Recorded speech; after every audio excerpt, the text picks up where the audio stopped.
nasionalisme, cinta tanah air di Indonesia dibangun lewat gagasan. Nasionalisme bukan karena darah, tapi karena keterdidikan. Dan itu dimulai sejak tahun 1928 ketika semua berkumpul merayakan Indonesia, menjadi Indonesia dengan gagasan, bukan dengan darah.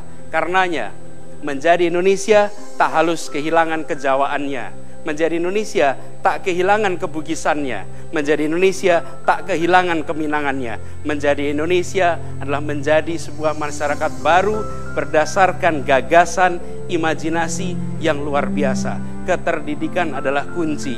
Dan di sini kemudian gerakan gotong royong, gerakan untuk memajukan bangsa menular kemana-mana karena integritas yang dibawa oleh mereka-mereka yang membawa gagasan-gagasan maju ke depan.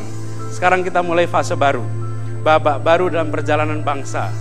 Gagasan Indonesia ke depan adalah gagasan yang harus juga dilandasi dengan integritas. Jika itu dilakukan, maka janji kemerdekaan yang kemarin sudah dibuat, hari ini kita ikhtiarkan dalam sebuah demokrasi, insya Allah bisa dilunasi untuk setiap orang Indonesia. Dan bila itu tercapai, maka merayakan Indonesia adalah melunasi seluruh janji kemerdekaan. Terima kasih. Ayo Pak. Pak Bud, jadi sekarang gimana Pak Bud? Di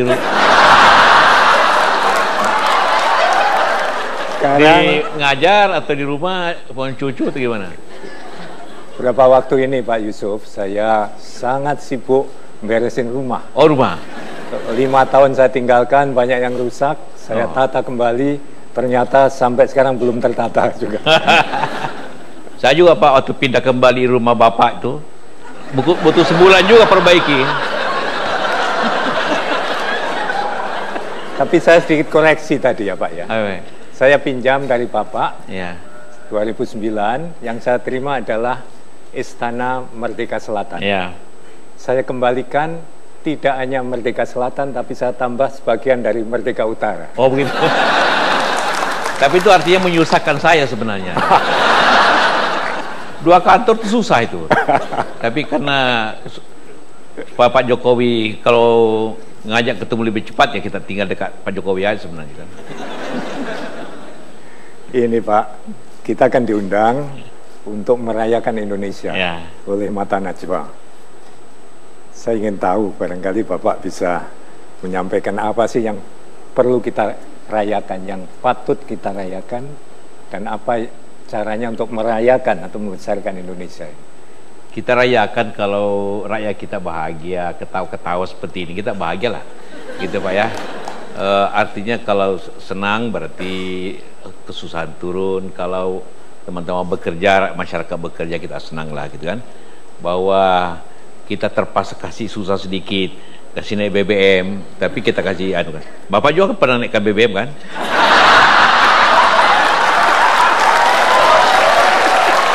Betul.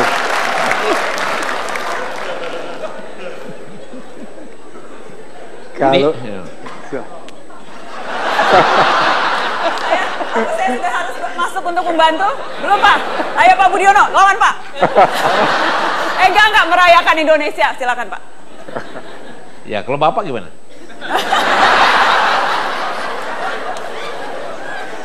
Begini Pak Yusuf, ini salah satu contoh tadi yang disebut oleh Najwa tadi betul. Ya.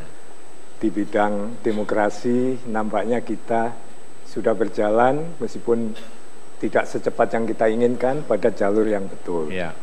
Transisi berjalan beberapa kali ini dengan mulus, damai, dan saya kira itu salah satu indikator bahwa demokrasi kita itu makin mantap. Tapi memang masih banyak yang perlu kita lakukan menurut saya. Kita harus membuat demokrasi ini raya besar. Merayakan dalam arti itu banyak sekali yang perlu kita lakukan. Menurut saya masalah kualitas dari demokrasi kita itu. Bagaimana menurut Bapak? Ya memang demokrasi suatu sistem yang tidak sempurna. Tapi tidak ada yang lebih baik daripada demokrasi kan, walaupun tidak sempurna. Daripada diktator kan lebih enak demokrasi Pak ya. Betul. Kita tidak bisa duduk di sini kalau diktator. Dan kita tidak jadi wapres sama-sama kalau kontes.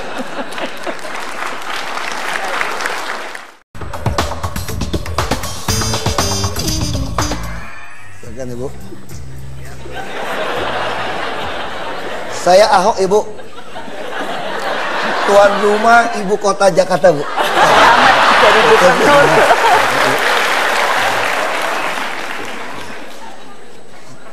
Kita masih ingat dulu di meja yang sama ini kita lihat ibu berurai air mata. Tapi jangan dimarahin loh Bu. Ada beberapa hal yang saya mau tanyakan sama ibu. Ibu kok bisa? Kalau orang lain kau ketua umum partai Bu, udah pemenang, ngapain kasih ke Pak Jokowi? Menang juga nggak jelas juga kan? Yang saya ingin tanyakan sama ibu, kenapa ibu bisa ambil keputusan seperti itu Bu?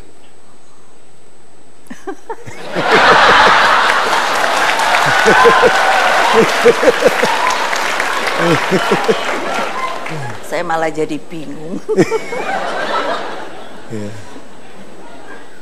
Apa ya?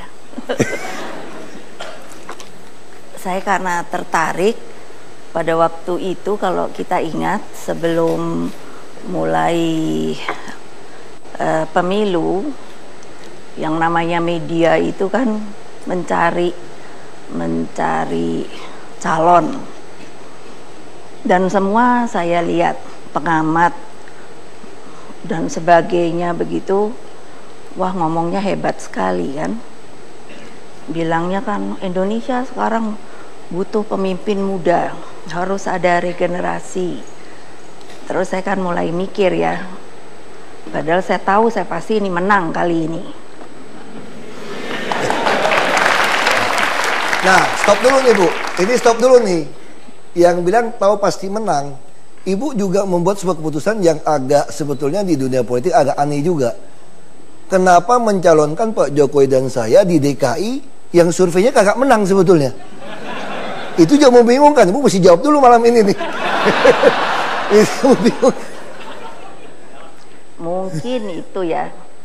Saya ini ketua umum sekarang paling senior di Indonesia, ada yang bilang juga mungkin di Asia.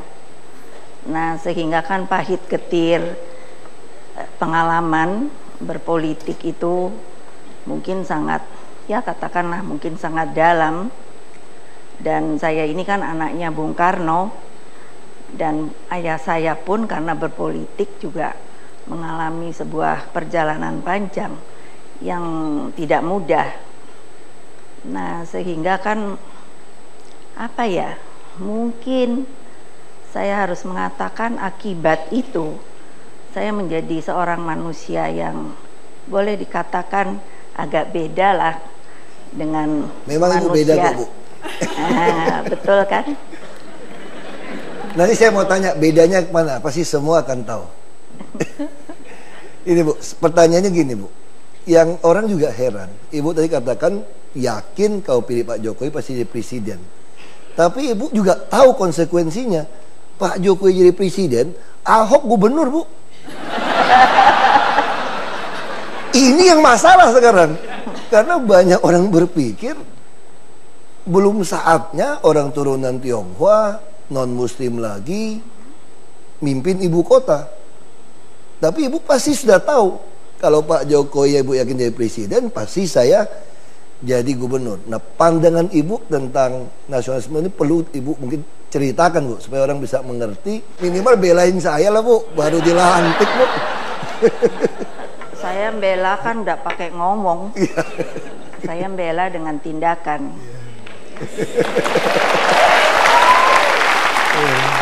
Kami melihat memang Mata Najwa ini adalah satu program yang sangat-sangat bagus, karena begitu sering diangkat adalah hal-hal yang betul-betul menyangkut masalah yang berhubungan dengan kepentingan masyarakat luas. Ahok ini kan ngomongnya terlalu banyak dan terlalu galak Bu. Jadi menurut Ibu gimana dulu?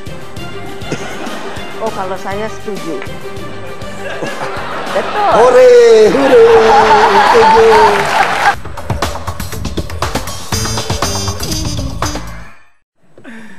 Selamat malam Bapak Presiden. Selamat malam. Terima kasih. Terima kasih sudah bersedia saya wawancarai Bapak. Terima kasih untuk Mbak Najwa juga sudah memberikan kesempatan. Nama saya Tori Andromeda Bapak. Usia saya 22 tahun, mahasiswa Universitas Merdeka Madiun, Fakultas Ilmu Sosial dan Ilmu Politik. Kita lihat akhir-akhir ini teman-teman mahasiswa di luar sana banyak sekali yang mengkritisi kebijakan pemerintah yang pada akhirnya itu menaikkan harga BBM. Nah, apa yang menyebabkan pemerintah akhirnya menaikkan harga BBM di saat harga minyak dunia itu turun, Bapak? Yang pertama, anggaran subsidi BBM kita itu terlalu besar, sangat besar sekali. Bayangkan, kayak di dalam perencanaan tahun depan, itu subsidinya lebih dari 300 triliun. Kemudian coba kita lihat, dalam 5 tahun, anggaran untuk subsidi BBM 714 triliun. Untuk anggaran kesehatan hanya 220 triliun.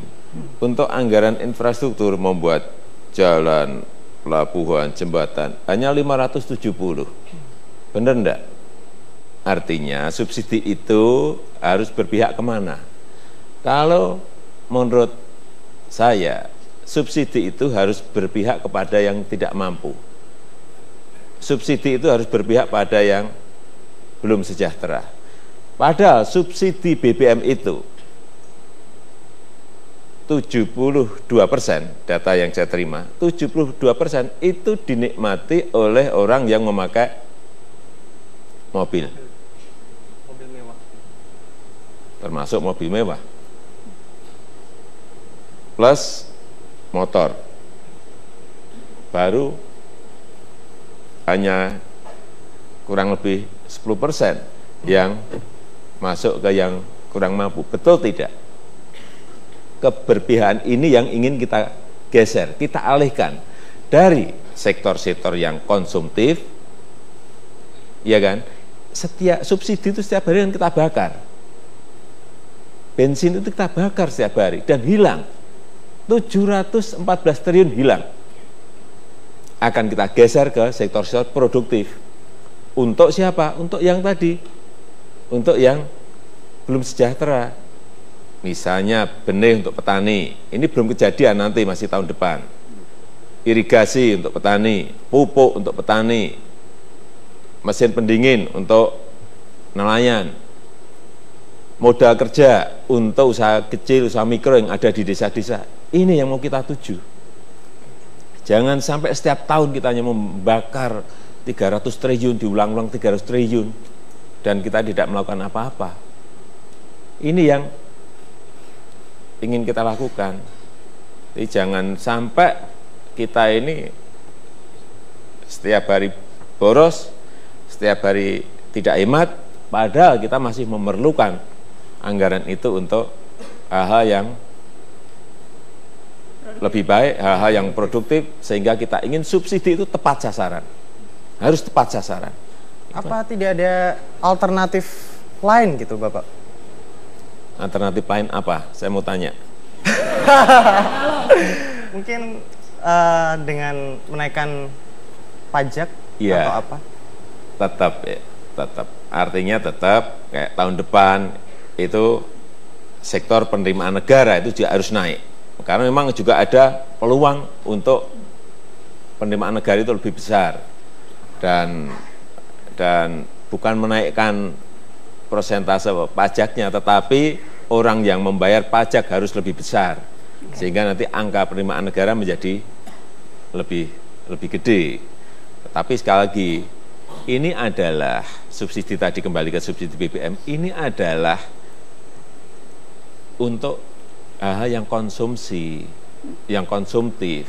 Akan kita balik ke hal-hal yang produktif, yang berkaitan dengan produksi, yang berkaitan dengan menghasilkan sesuatu. Itu. Tapi kenapa Bapak Presiden yang mengumumkan langsung gitu di istana? Ini kan menyangkut hajat hidup orang banyak. Sesuatu yang sulit. Dalam situasi yang sulit seperti ini, pemimpinnya harus hadir. Jangan malah menghindar.